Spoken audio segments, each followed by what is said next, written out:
আসসালামু আলাইকুম। এটা আমার প্রথম ব্লগ আর আজকের উদ্দেশ্য ছিল নদীর মাছ কেনার। তো বাসা থেকে বের হওয়ার সময় বাসার সামনে দেখি অনেক কাদা বৃষ্টির কারণে। তো কাদাটা পার হওয়ার পরই আমার ভ্যানে অনেক কাদা হয়ে গেল। তো আমি চিন্তা করলাম যে মাছ কিনতে যাওয়ার আগে আমার ভ্যানটা পরিষ্কার করা উচিত, কারণ এই ভ্যানটা আমার ইনকামের সোর্স। আর এই ভ্যানের ইনকাম করা টাকা দিয়ে আমি সব কিছু করি, যেহেতু এটা দিয়ে আমার সংসার চলে। অবশ্যই এটার যত্ন আমার সবার আগে নেওয়া, সব থেকে বেশি নেওয়া উচিত। তো আমি চলে গেলাম আমাদের পাশে একটা মসজিদ, আমাদের বাড়ির পাশে। তো ওই মসজিদের ওখানে বাইরে একটা কল আছে, ওখানে বদনি বাইরে জিনিসপত্র রাখা থাকে। তো চলে গেলাম ভ্যানটা ধুইতে ওখানে। তো ওখানে যাওয়ার পরে সুন্দর করে ভ্যানটা ঘষে মেজে পরিষ্কার করছিলাম। ভ্যানটাতে এত পরিমাণ কাদা হয়েছিল যে আমাকে ভ্যানটা ধুইতে অনেক সময় লাগছিল। আর আমি বলতে চাই, যেটা আমাদের ইনকাম সোর্স, বিশেষ করে আমরা যে কাজটা করব, অবশ্যই কাজের আমাদের গুরুত্ব দেওয়া উচিত। কারণ সেই কাজ থেকে যেহেতু আমাদের আর্নিং হয় আর সেটা দিয়ে আমাদের জীবন পরিচালনা করা হয়, সেহেতু সেই কাজটাকে আগে আমাদেরকে মূল্যায়ন করতে হবে এবং সেটাকে সবসময় আমাদের যত্নে রাখা উচিত। তো আমিও সেই কাজটাই করছিলাম, যেহেতু এটা আমার আর্নিং সোর্স, এটা আমার আয়ের উৎস। তো আমি ভ্যানটাকে সুন্দর করে পরিষ্কার করে, মনে করেন, মাছ কিনতে যাওয়ার জন্য প্রস্তুতি যেহেতু নিয়েছি বাড়ি থেকে, আজকে মাছ কিনতে যাবো। আর হয়তো বা আমার মনে হচ্ছে যে আজকে দেরি হয়ে যাবে, কারণ আমি যখন মাছ কিনতে যাই ওখানে সকাল সকাল না গেলে মাছ পাওয়া যায় না। কারণ ওখানে অনেক মানুষের ভিড় হয়, তো সকাল সকাল মাছ আসার সাথে সাথে মাছ বিক্রি হয়ে যায়। তাও তো যেতে হবে, যেহেতু উদ্দেশ্য করে বের হয়েছি বাসা থেকে মাছ কেনার, মাছ কিনতে তো যেতেই হবে। আর তার পূর্বে আমার ভ্যানটা পরিষ্কার করা আর সব থেকে বেশি প্রয়োজন। সেহেতু নিজের ভ্যান, যেহেতু নিজের, সেহেতু সব পরিষ্কারের কাছে কোনো অন্তটি রাখলে চলবে না। তো ভ্যানটা পরিষ্কার করে আমাদের উদ্দেশ্য যেহেতু মাছ কেনার, আমরা ওই উদ্দেশ্যে রওনা দেবো ইনশাল্লাহ। আপাতত আজকের মতো আমার ভ্যান ধোয়া শেষ হয়ে গেল। আর দেখতে পাচ্ছেন এই যে একটা আমাদের সুন্দর মসজিদ আমাদের এলাকার। তো আমি যেহেতু রওনা দিচ্ছিলাম, ওই মুহূর্তে আমার মনে পড়লো যে ক্যানালের পাশে এক চাচা মুরব্বী সেখানে জাল পাতে এবং অধিকাংশ দিন সকালবেলা মাছ বিক্রি করার জন্য আমাদের বাজারে যাই। তো ভাবলাম যাই, ওখানে দেখি মুরব্বী আছে কি না। যদি থাকে, যেহেতু যদি ওনার কাছে মাছ পাই, তাহলে আমি আর যেখানে মাছ কিনতে যেতে চাচ্ছিলাম সেখানে যাব না। যদি বাড়ির কাছে পেয়ে যায় তাহলে তো আমার একটু দূরে যাওয়ার আর কোনো প্রয়োজন নেই। কিন্তু আমি ওখানে যাওয়ার পরে দেখছি জালটা উঁচু হয়ে আছে, আমাদের ক্যানালে অত একটা পানিও নেই, আর ওই চাচা তো ওখানে নেই। আমি কী করবো, একটু ওয়েট করলাম চাচার জন্য, কিন্তু আশপাশে কাউকে না দেখতে পেরে তো আমি ভাবলাম এখানে তাহলে সময় নষ্ট করে আমার কোনো লাভ হবে না। যেহেতু এমনিতে আজকে আমার দেরি হয়ে গেছে, আর সেহেতু সকাল সকাল যেতে পারিনি আজকে, এই জন্য এখানে অপেক্ষা করার কোনো প্রয়োজন নেই, তাড়াতাড়ি আমি রওনা দিই। তো এই যে আমাদের ক্যানালের রাস্তা ধরে আমরা সুন্দরভাবে রওনা দিচ্ছিলাম। তো সকালবেলা একটা জিনিস লক্ষ্য করলাম যে পরিবেশটা অনেক সুন্দর লাগে। সকালবেলার পরিবেশটা অনেক সুন্দর, যা ভিডিওতে দেখা যাচ্ছে যে এতটাই সুন্দর, তো আমার নিজেরই অনেক ভালো লাগছিল। তো আমাদের রাস্তার পাশে দুই পাশে অনেক ইটের ভাটা আছে, আর সকালবেলা এগুলো দেখতে অনেক সুন্দর লাগে। যা দেখতে পাচ্ছেন আমার পিছনে রয়েছে ইটের ভাটা। তো আমরা কথা বলতে বলতে চলে আসলাম আমাদের লক্ষ্মীপুর স্ট্যান্ডে। আর এখন আমরা হাইওয়েতে উঠবো, যেহেতু আমি যেখানে মাছ কিনতে যাবো এটা হচ্ছে হাইওয়েরই পাশে। এটা জায়গাটার নাম হচ্ছে দীপ্তিপাড়া। এটা কুষ্টিয়া খুলনার মহাসড়কের একটা অংশে রয়েছে এই জায়গাটা, যেটা প্রায় কুষ্টিয়ার কাছাকাছি। তো মেন রাস্তায় যেহেতু উঠে পড়েছি, এখন একটু সেফটি এবং সুন্দরভাবে গাড়িটা চালাতে হবে, ভালোভাবে যাওয়ার জন্য সুরক্ষিতভাবে। যেহেতু মেন রাস্তায় এখানে বড় বড় গাড়ি ঘোড়া চলে, এখানে সাবধানতার সাথে গাড়ি না চালালে অনেক সমস্যা হতে পারে। তো যেতে যেতে আমার ভ্যানে আবার একটা পিচ্চি উঠলো, সেটা মাদ্রাসায় পড়ে। তো ওর সাথে গল্প শুরু করলাম যে কোন ক্লাসে পড়ো, এখানে কেমন কেমন সাবজেক্ট পড়াই।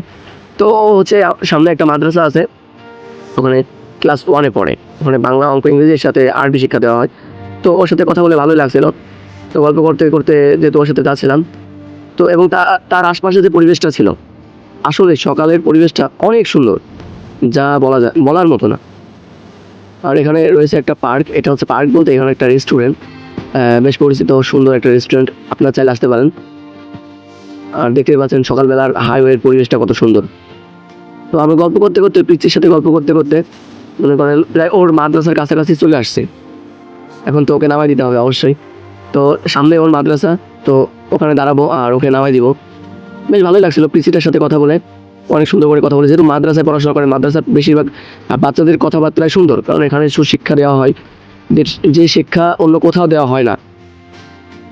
ওই যে দেখতে পাচ্ছেন যে নামার পরেও তো ওখান থেকে চলে গেল, ঠিক আছে, যে হয়তো বা ওর অনেক দেরি হয়ে গেছে। মাদ্রাসার পরিবেশটা অনেক সুন্দর ছিল।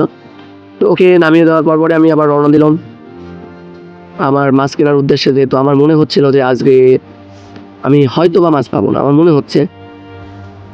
তো কী করার, উদ্দেশ্য যেহেতু মাছ কেনার, বাসা থেকে বের হয়েছে যেহেতু নদীর মাছ কিনবো, আজকে বাসায় নিয়ে আসবো, তো গন্তব্যে তো আমাকে যাওয়াই লাগবে, তারপরে যা হয় দেখা যাবে। চলুন সামনের দিকে আগাই। দীপ্তিপাড়া বাজারে পৌঁছাবো এমন একটা সময় সামনে হঠাৎ করে দেখতে পারলাম কী যেন পড়ে রয়েছে। তো আমি কাছাকাছি যত এগোচ্ছি তত ব্যাপারটা ক্লিয়ার হচ্ছে। তো সামনে আগানোর পরে দেখি একটা শিয়াল হয়তো বা গাড়ির সাথে অ্যাক্সিডেন্ট করছে। এই যে রাস্তার বারে মরে পড়ে আছে, দেখতে পাচ্ছেন কি অবস্থা। তেমন একটা ক্ষতি হয়নি, তেমন মানে ওর ডেঞ্জারাস আঘাত হয়তো বা লাগছে মাথায়, এই জন্য হয়তো বা সাথে সাথে মারা গেছে। রাস্তার পারে পড়ে আছে, কেউ এখনো পরিষ্কার করেনি। হয়তো বা কেউ পূর্বে দয়াবান ব্যক্তি থাকলে তারা রাস্তার পার থেকে প্রাণটাকে সরিয়ে দিলে। তো আমি গন্তব্যের খুবই কাছে, কিন্তু মনে মনে একটা ভয় হচ্ছে যে আমার মনে হচ্ছে দেরি হয়ে গেছে, আমি কি পাবো মাছ।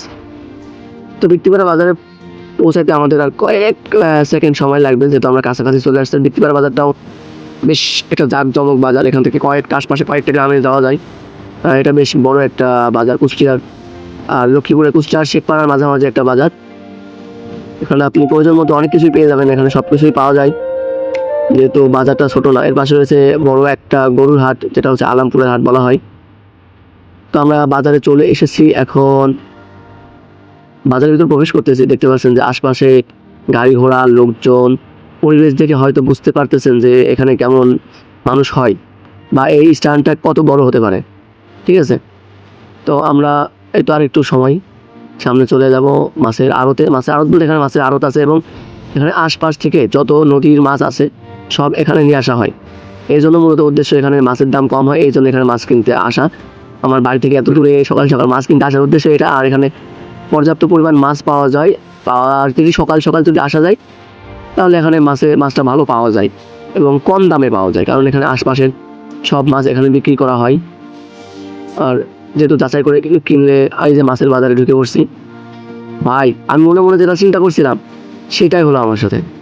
দেখেন, সবাই বেশি কি আর খালি একটা চাষা আছে পুঁটি মাছ টাকি মাছ কিছু নিয়ে দাঁড়ায় আছে, যা আমি তো পুরোই হতাশ। আজ কি মাছ কেনা হবে না? আমার তো মনে হয় হবে না। কি অবস্থা দেখেন ভাই, এখানে কিছু ট্যাংরা মাছ এগুলো মনে হচ্ছে, হ্যাঁ ট্যাংরা মাছ। তাও এটা তো আসলে ট্যাংরা মাছের বর্তমানে অনেক সন্দেহ, ট্যাংরা জিএল যেগুলো পুকুরে চাষ করা হচ্ছে। পুকুরে চাষ করা আর নদীতে চাষ করা দুইটা মাছের কিন্তু টেস্ট পুরো ভিন্ন, আর দুইটা মাছের দামও কিন্তু অনেক ভিন্ন। তো পাশে একজন দেখছি সিলভার কাপ মাছ বিক্রি করছে। তো আমার যেটা কেনার উদ্দেশ্য, আমি যে মাছ কেনার উদ্দেশ্যে এসেছি, আমার তো মনে হচ্ছে আমি সফল হতে পারলাম না, আমি ফেল। কারণ মাছের বাজারে আসতে আমার লেট হয়ে গেছে, কারণ আমি ভ্যান ধুতে ধুতে আমার ওখানে অনেক সময় ব্যয় হয়ে গেছে। এই জন্য হয়তো আমার মনে হচ্ছে এই জন্য আজ মাছ পাইলাম না। কি জবাব দিব বাড়ি যায়, কি বলবো যে কেমনটা হয়ে গেল। আমি বাড়িতে আসা দিয়ে রেখে আসছি যে আমি নদীর মাছ কিনে নিয়ে বাড়ি যাবো, কি আর করার। মাছ যেহেতু পেলাম না, তাহলে এখন আর এখানে থাকার তো কোনো প্রয়োজন নেই। এখন বাসার দিকে রওনা দিতে হবে। যাক, বাজারটা তো ঘুরে দেখা হলো, আর মাছ টাছ তো তেমন দেখা হলো যে কেমন কত সকালে আসা লাগবে। আমার আরও 1 ঘন্টা আগে মিনিমাম আসা লাগবে। এখন বাজে 9টা, যেহেতু 9টার সময় সব শেষ, তাহলে আমাকে অবশ্যই আসা লাগতো 8টার সময়। যাই হোক, আমি যেহেতু আমার ভ্যান নিয়ে ব্লগ শুরু করছি, আমি আশা করি যে আমাকে সবাই সাপোর্ট করবেন। এমন মানে অনেক সুন্দর সুন্দর ঘোড়া ভিডিওগুলো আমি আপনাদের মাঝে উপস্থাপনা করতে পারি সুন্দর করে, যেহেতু এটা আমার প্রথম ভিডিও, আর এটা আমি ভালোভাবে করতে পারছিলাম না, আর সুন্দর করে কথা সাজায়ও বলতে পারিনি, কারণ এই অভ্যাসটা নেই, এই অভিজ্ঞতাটাও এখনো হয়নি। হয়তো বা কয়েকটা ভিডিও করার পরই ইনশাল্লাহ অভ্যাস হয়ে যাবে। যাই হোক, যে উদ্দেশ্যে আসছিলাম সেটা সফল হয়নি, সমস্যা নেই, আজকে না হোক কালকে আবার সকাল সকাল আসবো। আর মাছ যেহেতু কিনতে চেয়েছি, মাছ কিনবো ইনশাল্লাহ। আর আমার ভিডিও যদি ভালো লাগে তাহলে আমাকে সাপোর্ট করবেন, আমার পাশে থাকবেন, আর আমার ফেসবুক পেজটি ফলো করবেন, আর ইউটিউব চ্যানেলটি সাবস্ক্রাইব করবেন। আবার আমি আমার গ্রামের রাস্তায়। আজকের মতো আমি ভিডিওটি এখানে শেষ করছি। অবশ্যই আশা করি আপনারা আমার পাশে থাকবেন, আমাকে সাপোর্ট করবেন আমাকে এগিয়ে যাওয়ার জন্য। আসসালামু আলাইকুম, সবাই ভালো থাকবেন।